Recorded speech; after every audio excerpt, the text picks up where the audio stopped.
Ayan, may alugbati rin dito. Oh. Alugbati. Ayan. Ito lang ang alugbati. Ito. Oh, yung mga ampalaya ko dyan. Shout out mga kafamilya sa social media. Eto na ang mga binigay ng ating Panginoon na stress reliever ko. Ayan na sila. Malalaki na sila. Ayan, malalaki na. Eto na sila. Ayan. Ayan.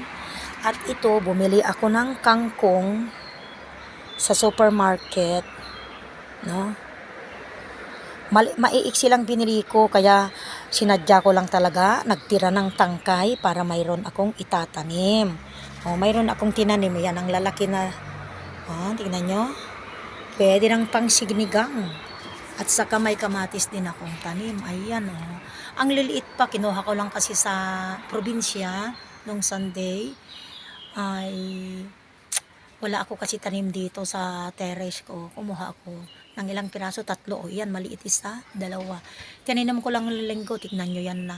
Nakita ko may bulaklak, pero tinanggal ko ng talbos. Ano yung tawag niyan? Pruning. Parang ano ng maraming sanga. Ayan na sila. Ayan, eto na ang little garden ni Rita. Dito mga ka-social media. Ayan, nakakatanggal na rin ng stress ito. Tignan nyo, pagdating ko sa hapon, bibisitahin ko sila. At saka pagkagising ko sa umaga. Ayan na sila, ang lalaki na naakyat na sila. Lalagyan ko ng akyatan. Di ko pa nilalakay yung malaking ang akyatan nila. Eto na, maraming salamat sa inyo.